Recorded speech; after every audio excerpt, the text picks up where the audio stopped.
गुरुर्ब्रह्मा गुरुर्विष्णुः गुरुर्देवो महेश्वरः गुरुः साक्षात् परब्रह्म तस्मै श्री गुरवे नमः. तस्मै श्री गुरवे नमः. नमस्कार. आपण 9व्या अध्यायाच्या 11व्या श्लोकापर्यंत पोहोचलेलो आहोत. 9 आणि 10 आपण श्लोक मागच्या वेळेस केले होते. आज आपण 11वा श्लोक करू. सो अवनीताई, 9वा अध्याय 11वा श्लोक जर आपण म्हटला तर खूप चांगलं होईल. गो हेड प्लीज. थँक्यू. अवजानन्ति मां मूढा मानुषीं तनुमाश्रितं परं भावमजानन्तो मम भूतमहेश्वरम्. सुंदर. So let me share my screen with you. Let us see what our gurus have to tell us about it. तर पहिले आपण बघूया की प्रभुपाद आपल्याला काय सांगतात. प्रभुपाद म्हणतात,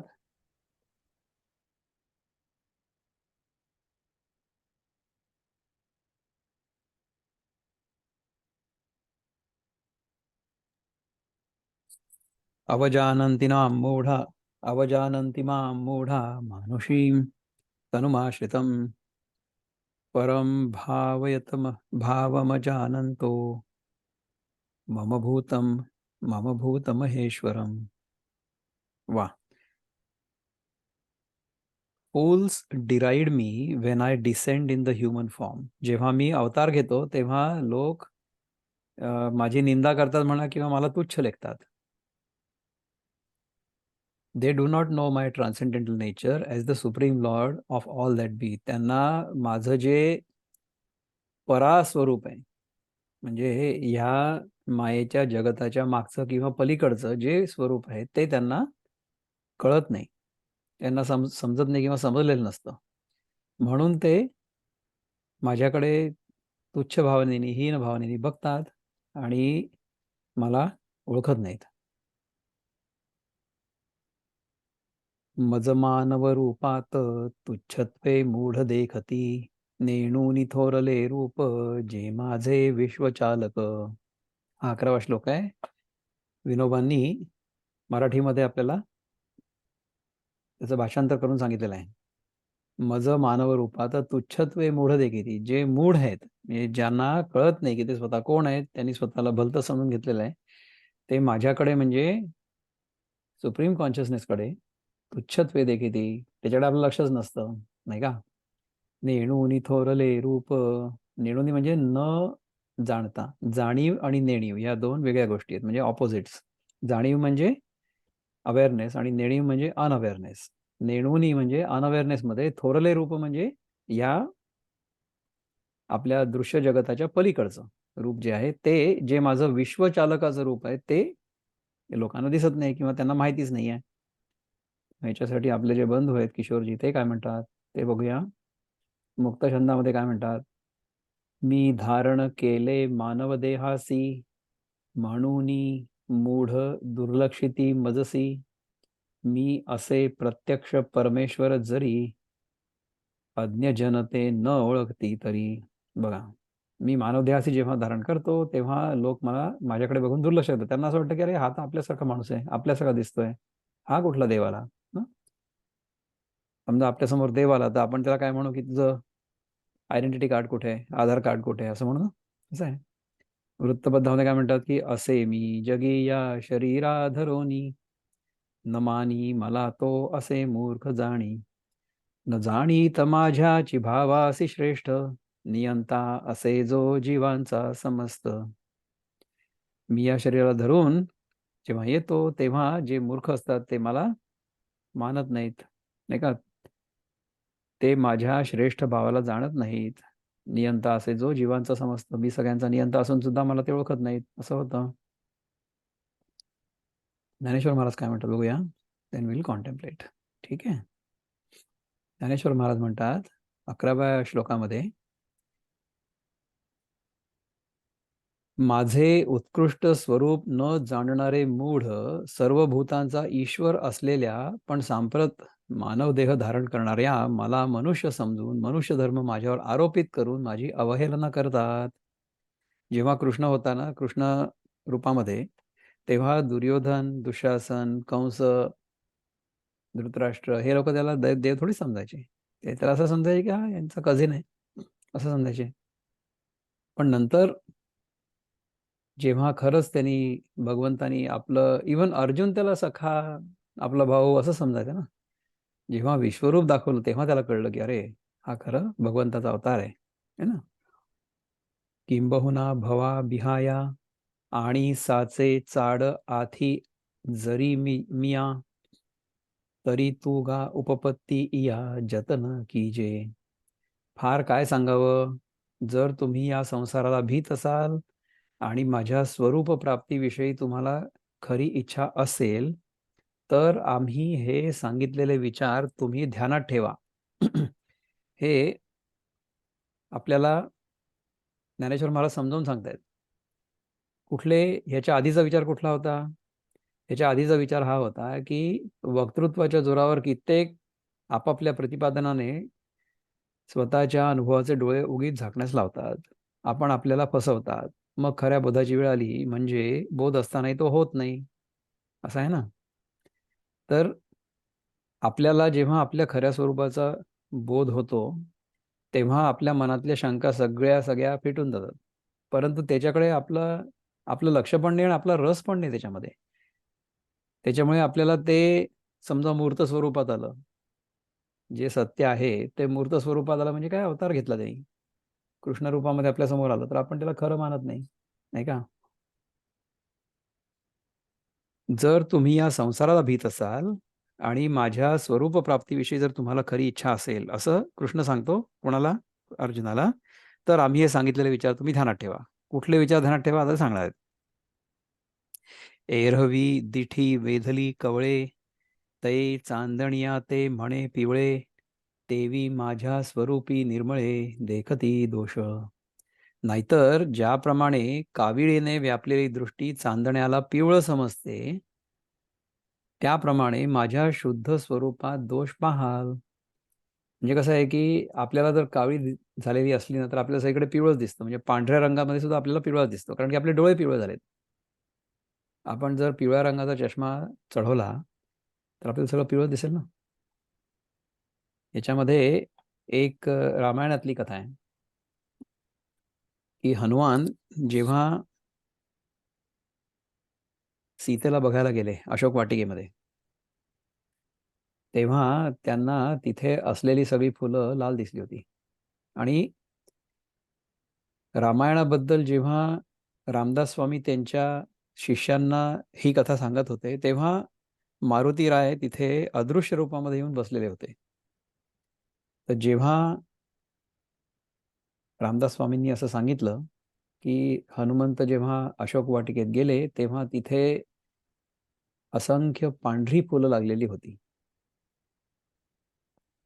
तर मारुतीराय त्यांना म्हणाले, मारुतीराय, रामकथा जिथे कुठे सुरू असेल ना तिथे वेश बदलून येऊन ती ऐकत असतात, असा लोकांचा समज आहे, अशी लोकांची धारणा आहे. आणि तसं होत असेलही. म्हणजे रामकथा सुरू असताना प्रेक्षकांमध्ये एक खुर्ची मोकळी सोडली जाते, असं होतं बघा. ट्रेडिशनल जी रामकथा सांगितली जाते त्याच्यामध्ये, कारण की त्या खुर्चीवर येऊन हनुमंत बसतील अशी लोकांची भावना असते. तर रामदास स्वामींचं रामायणावर प्रवचन सुरू असताना हनुमंत तिथे येऊन बसलेले होते आणि त्यांनी सांगितलं रामदास स्वामींना की नाही, तिथं फुलं तर लाल होती, तुम्ही काय म्हणता की पांढरी होती. नाही नाही, फुलं तर पांढरीच होती. तर हनुमंत आर्ग्युमेंट करायला लागला त्यांच्याशी. आणि मग शेवटी तिथनं आर्ग्युमेंट संपत नाही असं म्हटलं, म्हणजे असं लक्षात आलं तेव्हा मग ते स्वतः प्रगट झाले त्यांच्या मारुती रूपामध्ये. आणि मग सांगितलं की अरे मीच तिथे गेलो होतो वाटिकेमध्ये, अशोक वाटिकेत सीतामाईला बघायला, तर सगळीच्या सगळी फुलं लाल होती. तर रामदास स्वामी म्हणाले की हनुमंता, तुम्ही माझे गुरु आहात आणि मी तुमच्या पायी नतमस्तक आहे. परंतु बघा कसं होतं की जर पांढरी फुलं असली तर ती, आपले डोळे जर रागाने लाल झालेले असले तर आपल्याला ती पांढरी फुलं लाल दिसतील ना. तर भगवंता म्हणजे हनुमंता, तुमचे डोळे तेव्हा रागाने लाल झालेले होते म्हणून तुम्हाला ती पांढरी फुलं लाल दिसली. ह्याचा अर्थ काय आहे की जगाचं दर्शन आपल्याला जग जसं आहे तसं नाही होत. जगाचं दर्शन आपल्याला आपण जसे आहोत तसं होतं. हा याच्यातनं आपल्याला बोध घ्यायचा आहे म्हणजे. एरवी दिठी वेधली कवळे, तै चांदणिया ते म्हणे पिवळे, तेवी माझ्या स्वरूपी निर्मळे देखती दोष. म्हणजे माझं जे निर्मळ स्वरूप आहे त्याच्यामध्ये तुम्ही दोष का बरं बघता? कारण की तो दोष तुमच्या दृष्टीमध्ये आहे, दोष भगवंतामध्ये नाही आहे. आपल्याला दर्शन भगवंताचंच होत आहे, परंतु आपण त्याला जगत म्हणतोय. We are seeing divinity everywhere all around us, but we call it the world because our eyes are worldly. आपली जी दृष्टी आहे ना, ती या भौतिक जगतामुळे पूर्णपणे उलटी पुलटी झालेली आहे, असं झालेलं आहे. Our eyesight has been affected by the illusion of the world, and we are thinking that this world is, even though it is divine, we are thinking of it as something different. असं होतं ना, यालाच तर म्हणतात भ्रम, यालाच म्हणतात माया, यालाच म्हणतात मोह, नाही का? ज्याप्रमाणे काविळीने व्यापलेली दृष्टी चांदण्याला पिवळं समजते, त्याप्रमाणे माझ्या शुद्ध स्वरूपात दोष पाहाल तुम्ही लोक. नातरी ज्वरे विटाळले मुख, ते दुधा ते म्हणे कडू विख, तेवी अमानुषा मानुष मानिती माते. अथवा तापाने बिघडलेलं तोंड दुधाला कडू विष म्हणतं, त्याप्रमाणे मी जो देहधर्म रहित, त्या मला तुम्ही देहधर्मयुक्त मानाल. बघा, मी जो अमानुषा आहे, अमानुषा मानुष म्हणजे मी तर अवतार घेतलेला आहे फक्त, मला देहधर्म नाहीच आहे. देहधर्म मी फक्त तुम्हाला दाखवण्यापुरता पाळतोय. तर तुम्हाला मला बघता येत नाही बरोबर, तुम्हाला असं वाटतं की मी माणूसच आहे. त्यामुळे तुम्हाला असं वाटतंय की मी देहधर्मयुक्त आहे आणि मला तुम्ही ओळखलेलं नाही आहे. म्हणून जरी जेव्हा आपल्याला ताप आलेला असतो तेव्हा जसं दूध कडू लागतं, तसं तुम्हाला तुमचं मन कलुषित झालेलं आहे. त्यामुळे माझी जी डिव्हिनिटी आहे ते तुम्हाला लक्षात येत नाही. तर दीपाली ते टीकेकर, आपण हात रेज केलेला, तर आपल्याला काही विचारायचं का? बोला. दीपाली ताई, अनम्यूट करा स्वतःला आणि बोला. दीपाली ताई, आपल्याला स्वतःला अनम्यूट करावं लागेल, त्याच्याशिवाय आम्हाला ऐकून येणार. आपण हात वर केला, आपल्याला काही विचारायचं आहे का? बरं, ठीक आहे, चुकून झालं असेल, नो प्रॉब्लेम. आपण ते पुन्हा एकदा सुरू करूया, याच्या पलीकडचं जे आपण बोलत होते. ओके. नातरी ज्वरे विटाळले मुख, ते दुधा ते म्हणे कडू विख, तेवी अमानुषा मानुष मानिती माते. आहे ना? म्हणोनी पुढत पुढती धनंजया, झणे विसंबसी या अभिप्राया, जे या स्थूल दृष्टी वाया, जाई जेल गा. म्हणून अर्जुना, तुला पुन्हा एक बार बजावतो. काय बजावतो? की तू सांगितलेल्या म्हणजे स्वरूप ज्ञानाच्या अभिप्रायाला विसरशील तर तू कृपा करून विसरू नकोस. कारण या स्थूल दृष्टीने पाहू तर ते पाहणं व्यर्थ जाणार आहे. म्हणजे कसं आहे की आपल्या डोळ्यांनी आपल्याला जे दिसतं ना, ते सापेक्ष असतं, परंतु जे ज्ञानचक्षूंनी आपल्याला दिसतं, म्हणजे इंट्युइशननी, म्हणजे आपण आपल्या दृष्टीने जे बघतो त्यानंतर त्यातून जो निष्कर्ष काढतो, तो निष्कर्ष जर बरोबर असला तर काय होईल? स्थूल दृष्टीने पाहू तर तुला काही समजणार नाही, परंतु स्वरूप ज्ञानाच्या अभिप्रायाला तू विसरू नको. स्वरूप ज्ञानाचा जो अभिप्राय आहे माझा, तो आधी सांगितलेला काय, की मी ह्या पृथ्वीवर जेव्हा अवतार घेऊन येतो तेव्हा दिसायला इतर माणसांसारखाच दिसतो, परंतु मी त्यांच्या पलीकडे आहे, हे तू विसरू नकोस. ठीक आहे? पै स्थूल दृष्टी देखती माते, तेची न देखणे जाण निरुते, जैसे स्वप्नीचेनी अमृते अमरा नोहिजे. ज्याप्रमाणे स्वप्नातील अमृताने अमर होता येत नाही. स्वप्नामध्ये समजा आपल्याला अमृत मिळालं आणि आपण ते प्यालो, तर आपण अमर होऊ का? नाही, कारण ते पिऊनही न प्याल्यासारखं आहे, कारण की ते स्वप्न होते, नाही का? त्याप्रमाणे मी देहधारी आहे अशी बुद्धी ठेवून जे माझ्याकडे बघतात, त्यांचं ते पाहणं खरोखर न पाहण्यातच जम आहे, असं समज. बघा, की समजा आपल्याला ह्या जगामधली जी डिव्हिनिटी आहे, ह्या जगामधलं जे देवत्व आहे, ते समजा दिसलं नाही तर काय होईल? जगाकडे बघून जगामध्ये आपण फसले राहू आणि भगवंताकडे न बघितल्यासारखंच आहे, होईल ना. So we will have missed the divinity in this creation completely because our attention is on the material aspect of it. Our attention is not on the divine aspect of it. Okay. एरवी स्थूल दृष्टी मूढ माते जाणती कीर दृढ परिते जाणण्याची जाणणे या आड रिगोनी ठाके.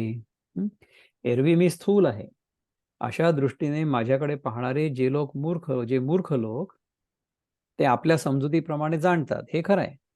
परंतु त्यांचं ते जाणणंच माझ्या स्वरूपाचं खरं ज्ञान होण्यास प्रतिबंध करतं.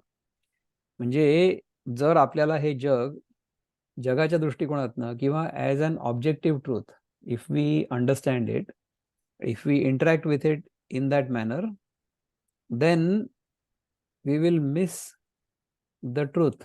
म्हणजे खरं ज्ञान जे आहे, खरं ज्ञान काय आहे? खरं ज्ञान हे आहे की हे जग जे दिसतं आहे आपल्याला, त्याच्या मागे भगवंत आहे, त्याच्या मागे परमात्मा आहे.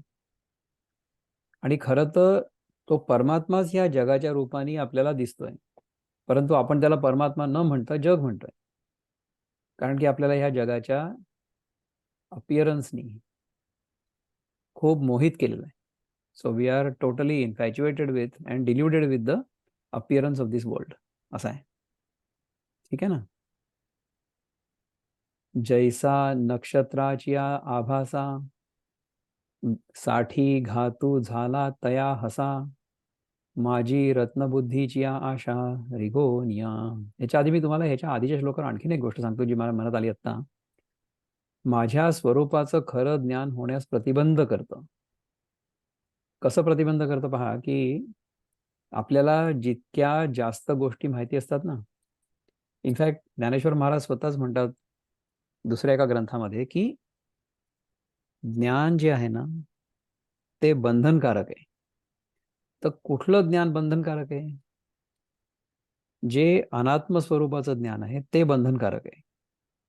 म्हणजे बघा की मला मला माहिती आहे की ही वस्तू म्हणजे माझ्या हातात मला आता बाकी तुमच्याकडे स्क्रीन शेअर होते म्हणून तुम्हाला दिसत नाहीये. समजा आपण हातामध्ये कुठलीही गोष्ट घ्या, माझ्या हातामध्ये हे मायक्रोफोन आहे किंवा माझ्या हातामध्ये मी घड्याळ घातलेला आहे किंवा माझ्यासमोर एक लॅपटॉप आहे. तर ह्या सगळ्या ज्या गोष्टी आहेत ना, ह्या सगळ्याच्या सगळ्या गोष्टी अनात्म ह्या शीर्षकाखाली येतील. These are all considered as the other. तर अशा जितक्या आपल्या व्यतिरिक्त गोष्टी आहेत आणि त्यांचं आपल्याला ज्ञान असलं तर काय होईल की त्या वस्तूच्या प्रती आपलं एक ज्ञानाचं बंधन असतं. So I know that this is a wallet, I know that this is a phone, I know that this is a microphone, I know this is a laptop. तर अशा ज्या आय नो XYZ ह्या सगळ्या ज्या गोष्टी असतात ना, ह्या सगळ्या गोष्टींचं आपल्या मनामध्ये एक इनव्हिजिबल असं एक नातं असतं, तयार होतं. There is an invisible bond between whatever we know as the other, and the more such things we know as the other, तितके आपण जास्त बंधनात अडकतो. कारण की प्रत्येक वस्तूबद्दल एक ज्ञानाचं एक आपल्या मनामध्ये एक व्हर्च्युअल बंधन तयार होतं. त्यामुळे जर आपल्याला स्वतःच्या स्वरूपाबद्दल जाणून घ्यायचं असेल तर ही जी अनात्म वस्तूंबद्दल आपल्या मनामध्ये जाणण्याची इच्छा आणि बंधनं आपण स्वतःच तयार करून घेतलेली आहेत, ती सोडणं फार आवश्यक आहे, फार आवश्यक. So if you want to learn or if you want to realise who you are, it is essential that you completely drop everything that is non essential. ज्याची आपल्याला आपल्या रोजच्या जीवनासाठी काही उपयुक्तता नसेल, त्या गोष्टीबद्दल जाणून घेण्याची इच्छा मनातनं पूर्णपणे चालली गेली पाहिजे. म्हणजे मग काय होईल की तेवढ्या आपल्या ब्रेन सेल्स मोकळ्या राहतील to realise who we are, to contemplate on these things we are contemplating right now, so that we can realise who we are. तर ह्याच्यासाठी आपली शक्ती, आपल्या ब्रेन सेल्स, आपला वेळ आपण कारणी लावला पाहिजे. ज्या अनावश्यक गोष्टी आहेत त्याच्यासाठी आपण आपला वेळ अजिबात दवडलाच नाही पाहिजे. हे जर आपल्याला कळलं ना, तर आपण आध्यात्मिक मार्गावर पुढे जाऊ शकतो, नाहीतर नाही जाऊ शकत. ज्याप्रमाणे पाण्यातील नक्षत्रांच्या प्रतिबिंबामुळे ती रत्न आहेत अशा समजुतीने त्याविषयी लोभ धरून व पाण्यात शिरून, म्हणजे ती खाण्याच्या आशेने पाण्यातील खडकावर चोच आपटून, जसा एखाद्या राजहंसाने आपला घात केला. म्हणजे पहा की पाण्यामध्ये नक्षत्रांचं प्रतिबिंब दिसलं आणि त्याला असं वाटलं की ही रत्न आहेत, म्हणून आता ही रत्न खाण्यासाठी म्हणून मी खाली उडी मारतो पाण्यामध्ये आणि बुडी मारतो आणि मग नंतर खाण्याच्या प्रयत्नामध्ये मी त्याच्या तळ्याच्या जमिनीलाच चोची मारतो आणि चोच रक्तबंबाळ होते. असं त्या राजहंसाचं होतं, असं ते सांगतात. म्हणजे काय होतं त्यानंतर, सांगे गंगा या बुद्धी मृगजळ, ठाकोनी आलियाचे कवणफळ, काय सुरतरू म्हणोनी बाबुळ सेविली करी. अर्जुना सांग, ही गंगा आहे अशा समजुतीने मृगजळाजवळ येऊन पोचलो तर त्याचं काय फळ आहे? आपल्याला मृगजळ दिसलं आणि आपल्याला असं वाटलं की ती गंगा आहे. जर आपण तिच्याकडे वाटचाल सुरू केली आणि नंतर त्याच्या जवळ गेल्यानंतर असं लक्षात येईल की तिथं मृगजळ होतं, तिथं काही नव्हतंच. गंगा कुठे होती? पाणी पण नव्हतं तिकडे. त्याचं काय फळ? अथवा कल्पवृक्ष म्हणून बाभळीचा आश्रय केला. कल्पवृक्ष म्हणजे नारळाला पण म्हणतात कल्पवृक्ष. ते आहे असं समजून बाभळीचा आश्रय घेतला. कल्पवृक्ष असा असतो की त्या झाडाखाली जर तुम्ही बसलात आणि जर तुम्ही कुठलीही कल्पना केली तर ती कल्पना खरी होते. म्हणजे तुमच्या मनातली जी इच्छा असेल एखादी किंवा कल्पना सुद्धा असेल तर ती खरी होते. ह्याला म्हणतात कल्पवृक्ष. तर बाभळीच्या झाडाखाली जर आपण बसलो, कल्पवृक्ष आहे समजून, तर ती बाभळीचं जे रोप आहे किंवा जे झाड आहे ते तुम्हाला इच्छित फळ देईल का? अजिबात नाही देणार. हार निळयाचाची दुसरा, या बुद्धी हातू घातला विखारा, का रत्ने म्हणून गारा वेची जेवी. हा नीलमण्यांचा 2 पदरी हार आहे. अशा बुद्धीने तो घेण्याकरता सापाला उचलून घेण्यास तयार झाला. अथवा ही रत्न आहेत अशा समजुतीने जशा गारगोट्या वेचाव्यात. म्हणजे कसं की आपल्याला जी वस्तू जशी आहे तशी नाही दिसत आहे, परंतु ती वेगळीच काहीतरी आहे असं आपण समजून त्याच्यासोबत व्यवहार करतो. म्हणजे आपण जगासोबत असा व्यवहार करतो की हे जग म्हणजे माझ्या उपभोगाचं साधन आहे आणि आपण त्याच्यातल्या वस्तू अगदी अगदी अमाप आणि कुठल्याही प्रकारचं तारतम्य न ठेवता ओरबाडण्याचा प्रयत्न करतो. परंतु जगाचं स्वरूप कसं आहे? ईशावास्यम इदम सर्वम असं आहे. अशा प्रकारे आपली भावना नसल्यामुळे आपण तिला भोग्य वस्तू मानतो आणि मग आपण त्याच्यामुळे स्वतःचाच नाश करून घेतो, है ना? अथवा निधान हे प्रगटले, म्हणोनी खदिरागार खोळे भरिले, का सावली नेणता घातले कुहा सिंहे. किंवा द्रव्याचा ठेवाच प्रगट झाला आहे असं समजून खैराचे निखारे आपल्या पदरात भरावेत. अथवा ही आपली पडछाया आहे असं न समजता सिंहाने विहिरीत उडी घालावी. एक आपण कथा ऐकतो ना की एका सिंहाने एकदा विहिरीमध्ये वाकून बघितलं तर त्याला असं वाटलं की तिथे दुसरा एक सिंह आहे. म्हणून त्यांनी जोराने गर्जना केली, तर जेवढ्या जोराने त्यांनी गर्जना केली तेवढ्याच जोराने त्याला त्याचा प्रतिध्वनी ऐकू आला. एको खालती जाऊन पाण्यातनं तो रिबाउंड झाला ना साऊंड. तर त्याला काय वाटलं की हा खालचा जो पाण्यामधला सिंह आहे तो माझ्याकडे बघून गर्जना करतोय. किती जोरानी? जेवढ्या जोराने मी करतोय तेवढ्याच जोराने. जेव्हा आपण ह्या जगाकडे बघून आणि भुलतो तेव्हा काय होतं? तेव्हा आपली पण अवस्था तीच होते. मग तेव्हा तो सिंह त्याच्यामध्ये उडी मारतो आणि उडी मारली की तो पडतो आणि मग तो मरून जातो, बुडतो त्याच्यामध्ये. त्याचप्रमाणे आपण देखील ह्या जगाला सत्य मानून ह्या जगामध्ये उडी मारतो आणि ह्या भवसागरामध्ये बुडून आणि मरतो. असं होतं. त्यात अडकून पडतो आपण. असं होतं basically. This is what happens. तेवी मी म्हणोनी प्रपंची, जिही बुडी दिधली कृतनिश्चयाची, तीही चंद्रासाठी जेवी जळींची प्रतिभा धरली. ज्याप्रमाणे ज्यांनी मी परमात्मा देहधारी आहे असं समजून आपल्या बुद्धीमध्ये माझ्याविषयीचा असा म्हणजे देहधर्मवान आहे असा कृतनिश्चय केला, त्यांनी खरा चंद्र म्हणून पाण्यातील प्रतिबिंब घेतल्यासारखं आहे. म्हणजे पाण्यामध्ये आपल्याला चंद्राचं प्रतिबिंब दिसलं, आता दिसेल बघा कोजागिरी पौर्णिमा येईल ना थोड्या दिवसांनी, तेव्हा आपल्याला ते प्रतिबिंब पाण्यात दिसलं तर ते खरं आहे असं समजून आपण त्या पाण्यात उडी घेतली आणि ते प्रतिबिंब आपण मिळवण्याचा प्रयत्न केला. तर खरा चंद्र आपल्याला तिकडे थोडी सापडणार आहे, नाही सापडणार आहे, नाही का? ते तर प्रतिबिंब आहे. Can you catch it? You cannot. त्याचप्रमाणे जगातल्या गोष्टींमधनं आपल्याला सुख मिळेल अशी आशा करणं, म्हणजे चिरकाल सुख मिळेल अशी आशा करणं चुकीचं आहे. काही काळासाठी सुख मिळेल, परंतु ते सुख क्षणिक आहे हे कळल्यामुळे त्याच्याबद्दल आसक्ती नाही राहणार. हे व्हायला पाहिजे. हं? तैसा कृतनिश्चयो वाया गेला, जैसा कोणी एकू कांजी प्याला, मग परिणाम पाहो लागला अमृताचा. तसा परमात्मा देहधारी आहे असा त्यांचा ठाम निश्चय जो आहे तो व्यर्थ गेला. हे कसं झालं? तर ज्याप्रमाणे कोणी एखाद्याने भाताची पेज पिऊन आणि मग अमृताचा परिणाम पाहावा, त्याप्रमाणे आपण जर भाताची पेज प्यालो तर तुम्हाला अमृत प्यायलाचा अनुभव येईल का, किंवा त्याचा परिणाम दिसेल का? नाही दिसू शकत. तैसे स्थूलाकारी नाशिवंते, भरवसा बांधोनी चित्ते, पाहती मज अविनाशा ते, तरी कैचा दिसे. हं? तसं नाशिवंत जो स्थूल आकार, त्या ठिकाणीच म्हणजे काय की तेच माझं खरे स्वरूप आहे, खरं स्वरूप आहे असा आपल्या मनामध्ये निश्चय करून ते जर मला अविनाशाला पाहतात, तर मी त्यांना कसं दिसेन? माझं जे अविनाशी स्वरूप आहे त्याचा बोध त्यांना होणार नाही, नाही का? अगा काई पश्चिम समुद्राची तटा, निघिजत आहे पूर्विलिया वाटा, का कोंडा कांडता सुभटा, कणू आतुडे. अर्जुना, पूर्वेच्या मार्गाला निघून कोणाला पश्चिम समुद्राच्या किनाऱ्याला पोचता येईल का? अथवा अर्जुन कोंडा काढून त्यापासून दाणे प्राप्त होतील काय? पहा, समजा जायचं असेल तुम्हाला कलकत्त्याला, आणि तुम्ही जर पश्चिमेकडे जायला निघालेत, तुम्ही कुठे पोचाल? मुंबईला पोचाल, कलकत्त्याला नाही पोचणार. असं होईल ना? तैसे विकारले हे स्थूळ, जाणितले यामी जाणवतसे केवळ, काई फेण पिता जळ सेविले होय. त्याप्रमाणे आकाराला आलेलं हे शरीर हेच मी असं मला जाणलं असता माझं केवळ म्हणजे खरं स्वरूप जाणलं जाईल का? फेस प्यायल्याने पाणी प्यायल्यासारखं होईल का?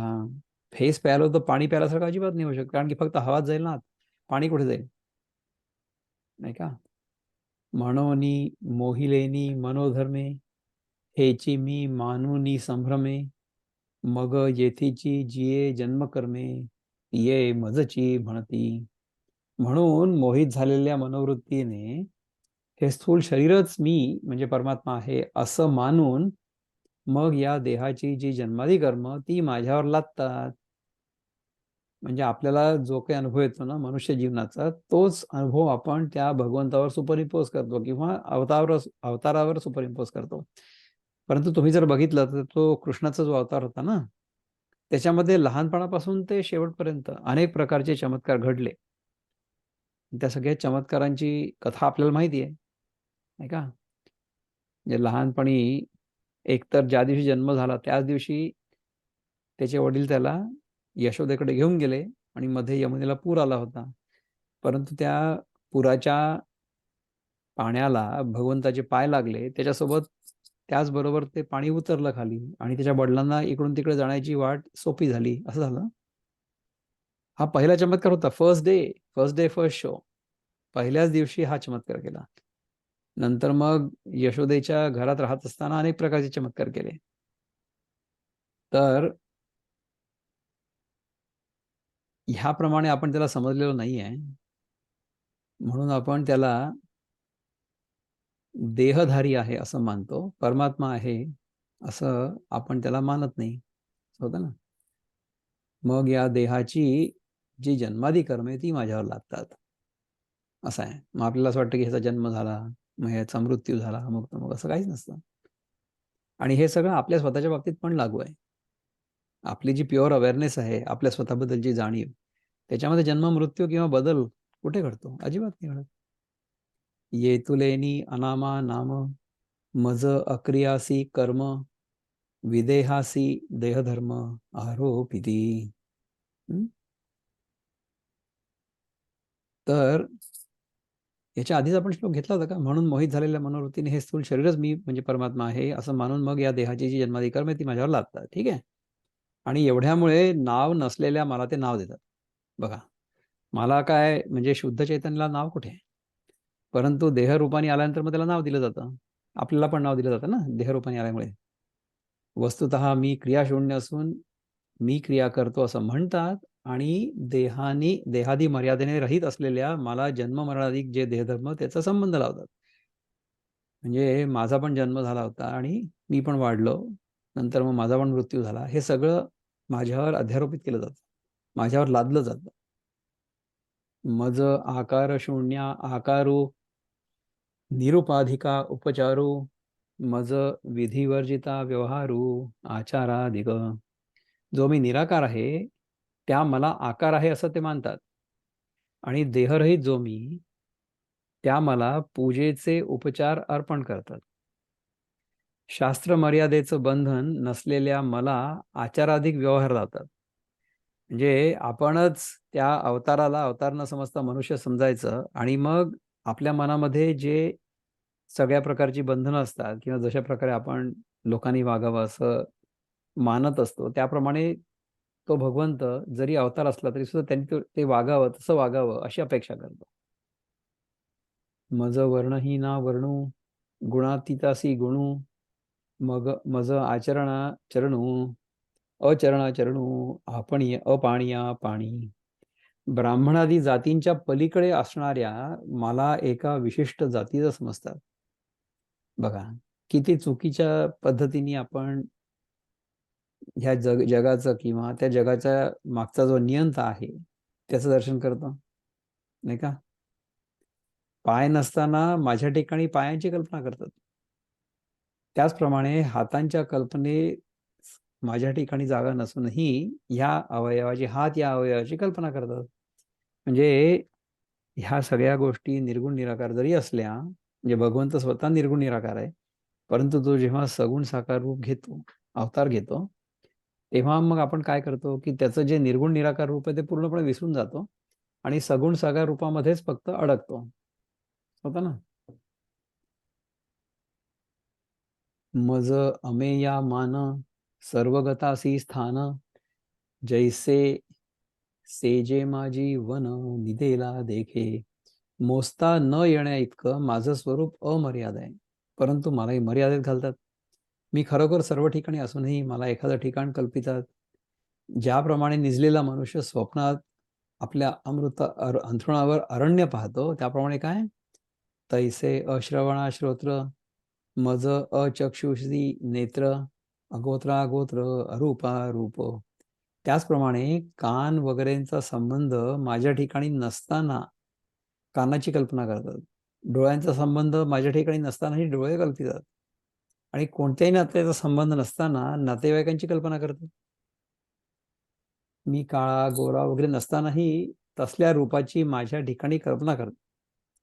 पुष्कळदा तुम्ही पहा की हे जे जुने जुने फोटो आहेत ना, म्हणजे फॉर एक्झाम्पल तुकाराम महाराजांचा फोटो अस्तित्वात नाहीये. तर तुकाराम महाराजांचा फोटो म्हणून ते एक विष्णुपंत पागनीस म्हणून होते जे त्यांचा रोल करायचे सिनेमामध्ये, त्यांचाच फोटो लावलेला आहे ना. तर आपण जशी कल्पना करू तशी ती कल्पना होईल, साकार होईल, होईल ना. मज अव्यक्तासी व्यक्ती अनार्थासी आरती स्वयंतृप्ता तृप्ती भाविती गा. मी जो अदृश्य त्या मला दृश्य समजतात. मी जो इच्छा रहित त्या मला इच्छा आहे असं मानतात. मी जो स्वतः सिद्ध तृप्त त्या मला तृप्ती कल्पितात. मज अनावरण प्रावरण भूषणातीतासी भूषण मज सकळ कारणा कारण देखती ते. मी वस्त्रात गुंडाता येण्यासारखा नसून मला वस्त्र नेसवतात. शृंगाराच्या पलीकडे असताना माझ्याकरता दागिन्यांची योजना करतात. सर्व जगाला मी उत्पन्न करणार असूनही माझ्याशी उत्पन्न करण्याची ते कल्पना करतात. मज सहजाते करीती स्वयंभाते प्रतिष्ठिती निरंतराते आभानिती विसर्जिती गा. म्हणजे काय, नित्य असणारा जो मी त्याची माझी म्हणजे त्या माझी प्राणप्रतिष्ठा करतात. अर्जुना, सर्वांच्या आत्मतत्वाने अखंड दंडायमान असणारा जो मी त्या मला आवाहन करतात आणि माझं विसर्जन पण करतात. बघा, आपण खरंच त्या ईश्वराचं अंत्यसंस्कार करू शकतो का? नाही करू शकत. We cannot do that. मी जो जगाला उत्पन्न करणारा असूनही माझ्याही उत्पन्न करण्याची ते कल्पना करतात. मी जो अदृश्य आहे ते आम्हाला अदृश्य समजतात. मी जो इच्छारहित आहे ते आम्हाला इच्छा आहे असं मानतात. मी जो स्वतः सिद्ध तृप्त आहे ते आम्हाला तृप्ती कल्पितात. है ना? मज अनावरणा प्रावरण भूषणातीतासी भूषण मज सकळ कारणा कारण देखती ते. मी वस्त्रात गुंडाळता येण्यासारखा नसून देखील मला वस्त्र नेसवतात. शृंगाराच्या पलीकडे असताना माझ्याकरता दागिन्यांची योजना करतात. सर्व जगाला मी उत्पन्न करणारा असून माझ्याही उत्पन्न करण्याची ते कल्पना करतात. कशी आपण कल्पना करू शकतो बघा. आणि खरं सांगायचं तर ईश्वर ही आपल्या मनाची कल्पनाच तर नाही आहे का? आहे खरी. आपण जे सत्य आहे त्याच्यावर जेव्हा समष्टीची उपाधी चढवतो, मायेची उपाधी चढवतो, तेव्हा जे दिसतं त्याला ईश्वर म्हणतात. मग सहजाते करीती स्वयंभाते प्रतिष्ठिती निरंतराते आव्हानिती विसर्जिती गा. नित्य असणारा जो मी त्या माझी ते प्राणप्रतिष्ठा करतात. अर्जुना, सर्वांच्या आत्मत्वाने अखंड दंडायमान असणारा जो मी त्या मला आवाहन करतात आणि माझं विसर्जन करतात. हे ठीक आहे. म्हणजे अंटिल वी आर इन द्वैत this is what we should do आणि वी आर सपोज टू. म्हणजे मग त्याच्यानंतर काय होईल की त्याच्यातनं आपलं इव्हेंच्युअली मन बाहेर निघेल. मी सर्वदा स्वतः सिद्धू की तो की बाळ तरुण वृद्धू मज एकरूपा संबंधू जाणती ऐसे. मी सर्वदा स्वतः सिद्ध आहे आणि एकरूप आहे. त्या मला बाल्य तारुण्य व वृद्धावस्था यांचा संबंध आहे असं समजतात. हाऊ रॉंग कॅन दॅट बी? मज अद्वैतासी दुजे मज अकर्त्यासी काजे मी अभोक्ता की भुंजे ऐसे म्हणती. माझी अद्वैत स्थिती असताना देखील माझ्या मागे द्वैत लावतात आणि मी कर्मरहित असून कर्म करतो असं मानतं. आणि मी जो अभोक्ता तो मी भोगतो असं मानतात. असं तर ज्यांना माहिती नाहीये ते लोक मानणारच आहेत ना. मज अकुळाचे कुळ वानिदी मज नित्याचे निधने शिणती मज सर्वांतराते कल्पती हरी मित्रगा. माझं कुळ रहिताचं कुळ वर्णन करतात.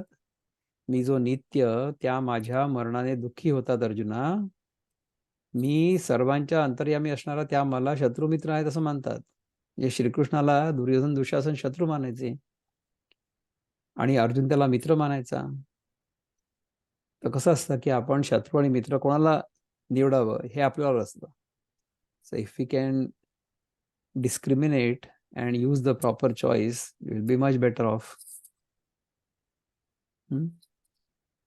मी स्वानंदाभिरामू तया मज अनेक सुखाचा कामू आघवाची मी असे समू की म्हणती एकदेशी. स्वकीय आनंदात रममाण असणारा जो मी त्याला अनेक सुखांची इच्छा आहे असं ते म्हणतात.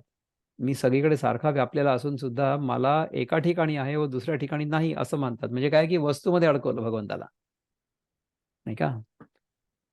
किंवा even if we consider that as our own consciousness, we cannot really say that consciousness is here and it is not there. असं नाही आहे.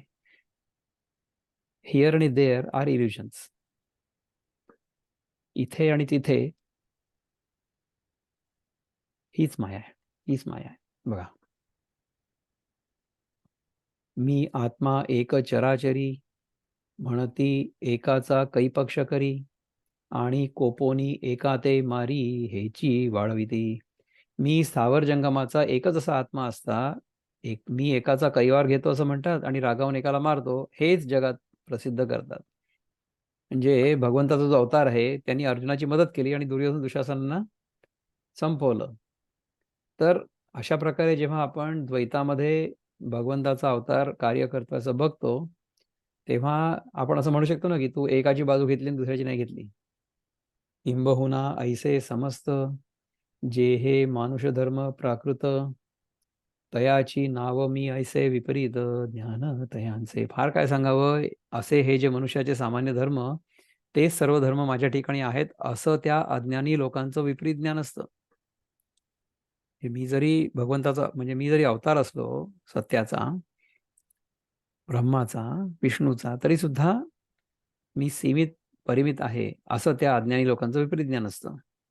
जव आकारो एक पुढा देखती, तव हा देव येणे भावे भजती.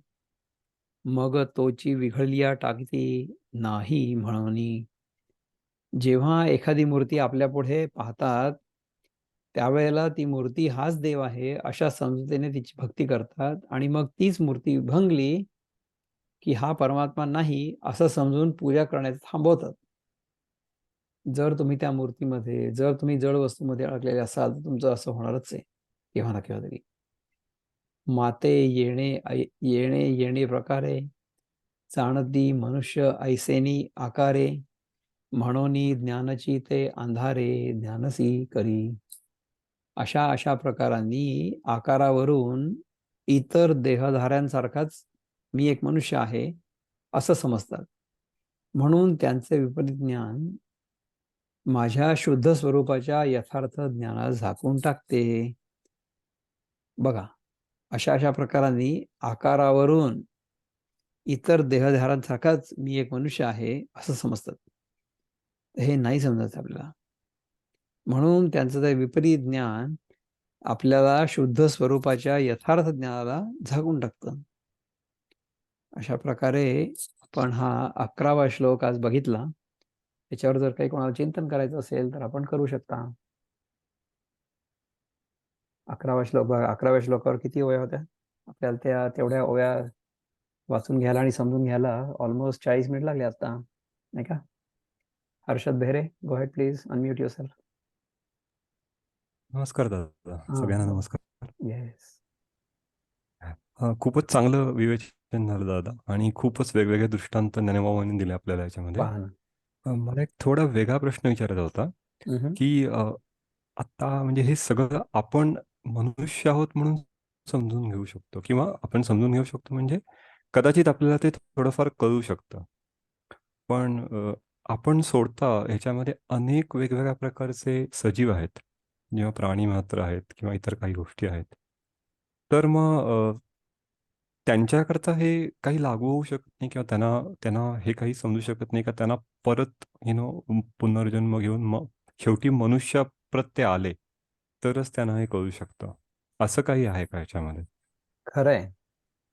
मनुष्य योनी व्यतिरिक्त ज्या योनी आहेत ना, म्हणजे हां. प्राणी जगत झालं म्हणा, किंवा इव्हन देवयोनी, म्हणजे आपण समजा इथून स्वर्गात गेलो आणि देवता झालो, तरी सुद्धा ह्या दोन्ही योनी ज्या आहेत मनुष्य सोडून, त्या योनींमध्ये त्यांना भोग योनी म्हटलं जातं. त्याच्यामध्ये उद्धार होऊ शकत नाही आणि अवसाद पण होऊ शकत. जिथे असाल तुम्ही तिथेच राहाल. तिथलं सगळं संपलं तुमचं की मग पुन्हा तुम्ही मनुष्य योनीमध्ये याल, आणि मग मनुष्य योनीमध्ये तुम्ही स्वतःचा उद्धार करून घेऊ शकाल, किंवा तुम्ही स्वतः आणखीन खाली पण जाऊ शकाल. म्हणजे समजा आपली कर्म चांगली असली, आपण जर पुण्यकर्म केली, तर आपल्याला स्वर्गामध्ये जागा मिळेल, देवतांसारखी जागा मिळेल. आपण आत्ताचाच विचार करून आपण मला सांगा की आता आपण जेवढे लोक इथे आहोत या खोलीमध्ये, ह्या चिंतनामध्ये जेवढे लोक जोडले गेलो आहोत, त्यांच्या सगळ्यांकडे इंटरनेट आहे किंवा फोन आहे ज्याच्यावर आपण हे चिंतन करू शकतोय. तर तेवढं जरी असलं तरी सुद्धा आपण जगामधल्या सगळ्यात वरचे जे 4-5% लोक आहेत त्यांच्यामध्ये आहोत, नाही का? म्हणजे आपण आत्ता ह्या क्षणी देखील स्वर्गात नाही आहो का? आहोतच ना. परंतु इथला देखील आपला अवतार संपणार आहे एक दिवस, नाही का? पण आता आपण मनुष्य देहामध्ये आहोत ना. तर मनुष्य देहामध्ये असताना आपल्याला आपण काय कर्म करतो, कुठल्या भावनेनी करतो, कुठल्या ॲटिट्यूडनी करतो, ते महत्वाचं असतं. आणि कसं आहे पहा की आपल्या पूर्वकर्मानुसार आपल्याला त्या प्रारब्धानुसार आत्ताचा हा जन्म प्राप्त झालेला आहे. ठीक आहे. तर ह्या जन्मामध्ये समजा आपण कर्ता भाव ठेवून आणि कर्म करत राहिलो तर काय होईल की, आधीचं कर्म तर आहेच, त्याच्यापेक्षा नवीन कर्म आपण जमा करू. आणि मग काय होईल की पुढच्या जन्मी पुन्हा परत येण्याची सोय करून ठेवू. तर तसं नाही करायचं आपल्याला. आपल्याला मनुष्य जन्मामध्ये हे समजून घ्यायचं आहे की ह्या जन्मामध्ये आपण कर्म करण्याची आपल्याला संधी मिळालेली आहे, परंतु ते कर्म निष्काम भावनेने करणं, कर्ताभाव न ठेवता करणं, हे करत करत जर चित्तशुद्धी केली तर आपल्याला स्वतःच्या स्वरूपाचं दर्शन होईल. आणि हे लक्षात येईल की मी जो आत्तापर्यंत स्वतःला जीव समजत होतो, कर्ता समजत होतो, तो मिथ्या होता, तो खरा नव्हता. परंतु त्याच्याशी माझं तादात्म्य असल्यामुळे मी ह्या संसार चक्रामध्ये अडकलेलो होतो किंवा अडकलेलो आहे. परंतु ह्यातनं आपल्याला ह्या क्षणी देखील मुक्ती मिळू शकते. कशी? जर हे कळलं की हे जे सगळं आहे, हे सगळं भासमान आहे. तर हे केव्हा कळेल? हे आपल्याला फक्त मनुष्य जन्मामध्येच कळू शकतं. प्राणी किंवा देव ह्या दोघांनाही ते समजतच नाही. प्राण्यांच्या बाबतीत कसं होईल की ते त्यांच्या त्यांच्या गुणधर्मानुसार तसे ते राहतील.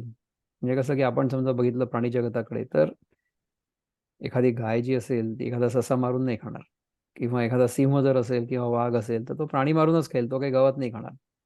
आहे ना. म्हणजे त्या योनींमध्ये देर इज नो चॉईस.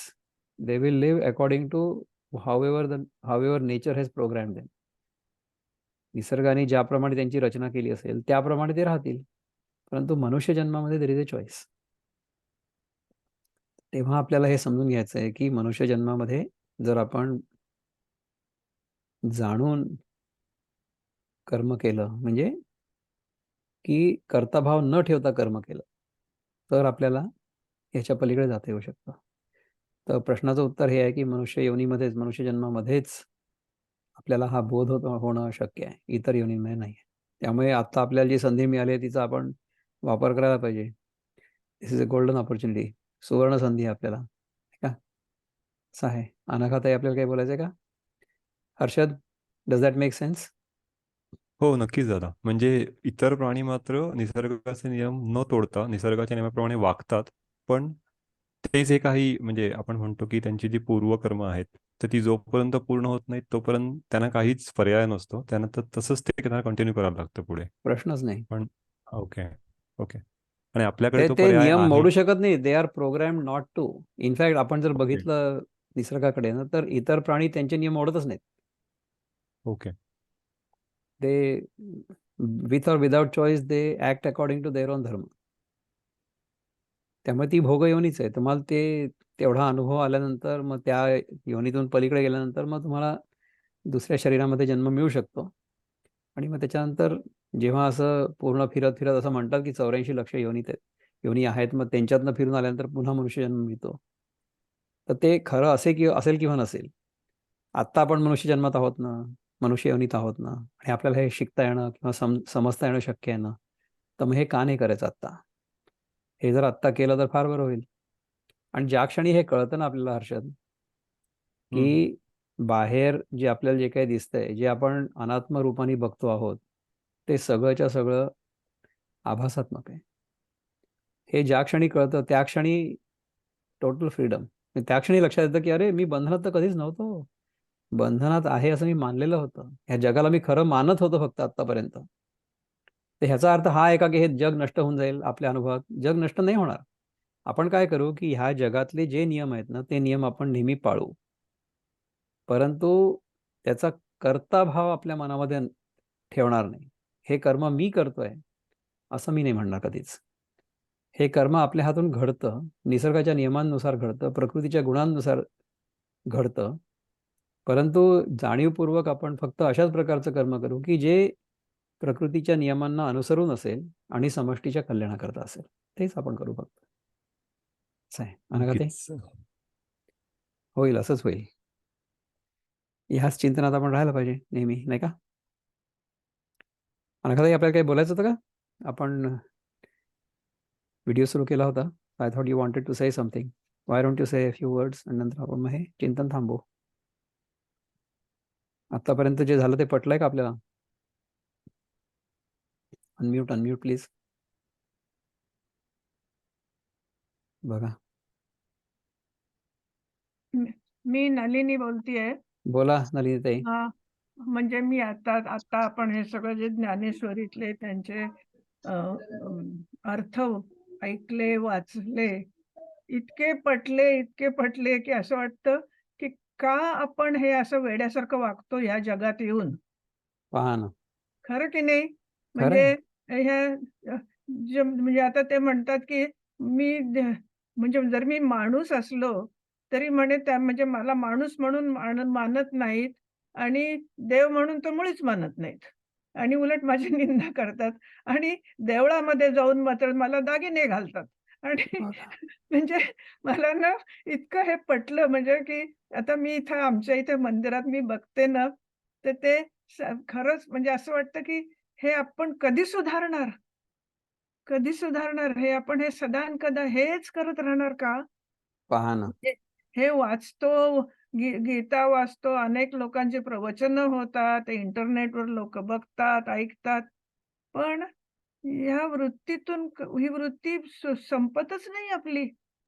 मला कारण की आपल्याला जग जे आहे ना ते खरं आहे असं वाटतं. हां. That is the problem. जग खरं आहे अशी आपल्या मनाची जी धारणा झालेली आहे अनेक जन्मांच्या अनुभवांमुळे, त्याच्यातनं बाहेर निघणं फार कठीण आहे. So to come out of the illusion that the world is an appearance is extremely difficult आणि चॅलेंजिंग. हे तर खरंच आहे. तर ते जर आपल्याला करता आलं तर ते कसं करता येईल? ते कॉन्स्टंट चिंतनामुळे होऊ शकतं आणि जर आपल्या स्वतःच्या अनुभवावरूनच आपण शिकलो तर होऊ शकतं ना. म्हणजे तुम्ही विचार करा की आत्तापर्यंत हे जे गेले तासभर आपण चिंतन करतो आहोत, ते माझे सगळे शब्द कुठे आहेत आता? ह्या क्षणी नाही आहेत ते. दे आर हं. हिस्ट्री. राईट.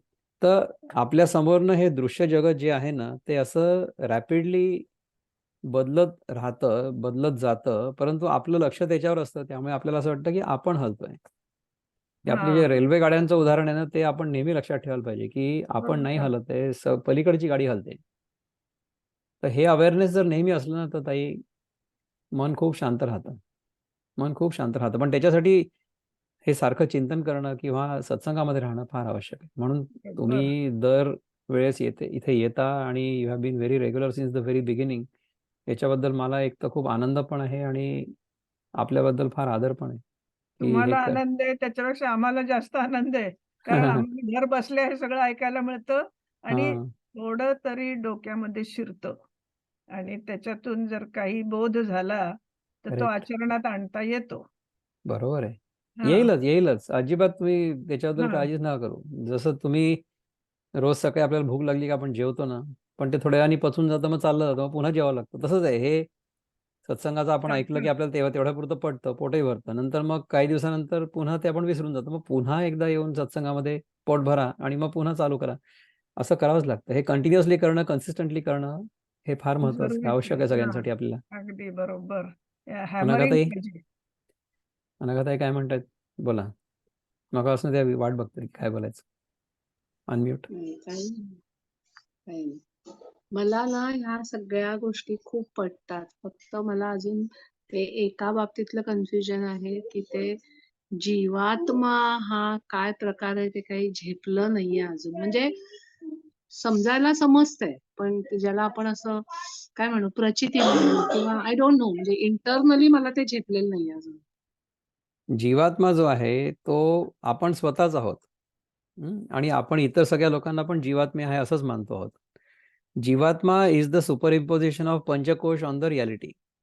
तर ज्याप्रमाणे माझ्या पंचकोशांनी झाकल्यामुळे मला मी स्वतः देह आणि जीव आहे असं वाटतं, त्याचप्रमाणे आपण इतर लोकांना सुद्धा ते सुद्धा देह आणि जीव आहे असं मानतो. Because they are also being, म्हणजे काय आहे की तो जो अपिअरन्स आहे ना तो त्याच्याचमुळे आहे, पंचकोशांच्या उपाधीमुळे अपिअरन्स तो. तर आता हे पंचकोश जे आहे ते आपले वेगळे आणि प्राण्यांचे पण वेगळे असतात ना. पण पंचकोश as a generic thing is common to all of us, including झाडं वगैरे जे आहेत ना त्यांचे पण पंचकोश आहेत. पण त्यांचा जो प्राणमय, मनोमय, विज्ञानमय, आनंदमय हा जो कोश आहे ना, हा इतका डेव्हलप नाही आहे जितका आपला आहे. ठीक आहे ना. पण आनंदमय कोश सगळ्यांचा सारखा आहे बरं का. आनंदमय कोश म्हणजे the tendency to be in a state of equilibrium. That is true with every single entity in this world, every living entity in the world, including microbes.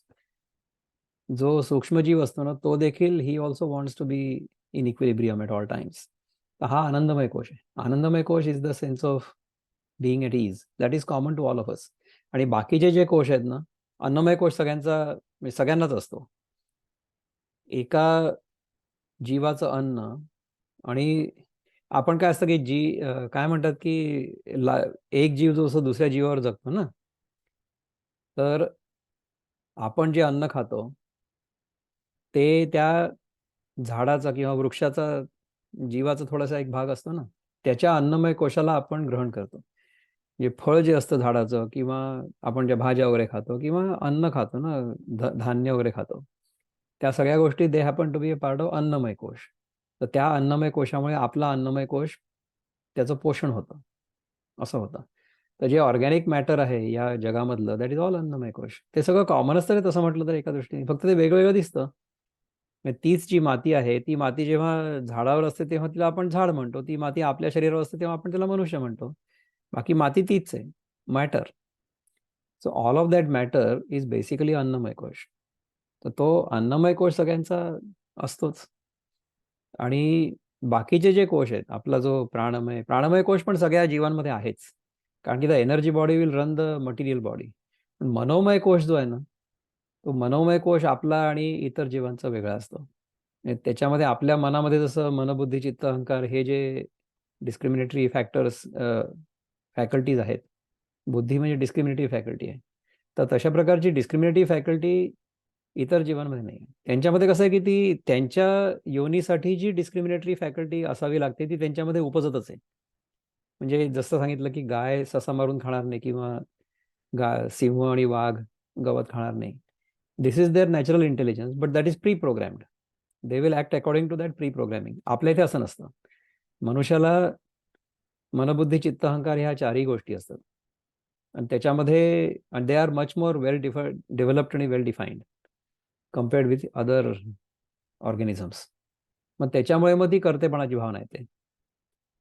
आता सिंहाला वाघाला ही कर्तेपणाची भावना नाही आहे की अरे मी आता मारून या हरणाला खातोय म्हणून ना. इनफॅक्ट त्याचं हरिण खाऊन झालं, त्याचं पोट भरलेलं असलं की तो पलीकडच्या हरणाला तो बघत पण नाही त्याच्याकडे, असंही होतं ना. आपलं असं नाही होत. आपलं पोट जरी भरलेलं असलं तरी सुद्धा रसगुल्ल्याचं ताट दिसलं समोर किंवा पेढे दिसले तर आपण एखादा पेढा खाऊनच टाकतो, असं होतं आपलं. तर हा फरक आहे. तर एनिवे ह्या सगळ्या गोष्टी आपल्याला ह्या चिंतनातनं, सत्संगामधनं कळत जातात, त्या क्लिअर होत जातात, आणि इव्हेंच्युअली हा जीवात्मा जो आहे तो देखील इट्स अन अपिअरन्स हे कळायला लागतं. आणि ते कळलं की मग काय, total freedom, right here right now, असं आहे. मग लक्षात येतं की अरे मी स्वतःला जीवात्मा समजत होतो तोपर्यंत मी बांधला गेलेलो होतो, पण मी जीवात्मा नाहीच आहे. हे कळलं की मग तिथल्या इथेच मुक्ती मिळते. There is no reason for us to seek moksha. मोक्ष कुठे काय बाहेर थोडीच आहे. मोह म्हणजे मोहाचा क्षय म्हणजे मोक्ष आहे. Just understanding, just getting it, catching it, that is all we need to do. खूप जास्त कॉन्टेम्प्लेशन, खूप जास्त चिंतन वगैरे करण्याची पण गरज नाही. त्या क्षणी it's just like a click. म्हणजे असं आपल्याला सायकलवर तोल कसा सांभाळता यायला लागतो किंवा पोहता यायला लागतं, बियॉन्ड माइंड, बियॉन्ड इंटेलेक्ट, अशा प्रकारचा तो स्विच आहे. तिथे गेल्यानंतर कळतं की अरे हे कळलं मला आता, दिस इज इट, दिस इज असंच होतं आत्तापर्यंत, मी स्वतःला चुकीचं समजून बसलेलो होतो. ती फक्त मान्यता आपल्या डोक्यातनं गळून पडली की झालं. That is how we need to get it off our देह, बुद्धी आणि जीवभाव. अशा प्रकारच्या चिंतनात आपण नेहमी राहू अशी प्रार्थना मी करतो, आणि आजच्या पुरतं इथे थांबूया आपण. ओम पूर्णमद पूर्णमिदं पूर्णात् पूर्णमुदच्यते पूर्णस्य पूर्णमादाय पूर्णमेवावशिष्यते.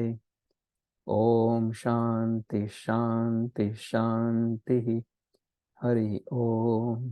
श्री गुरुभ्यो नमः. हरि ओम. नमस्कार.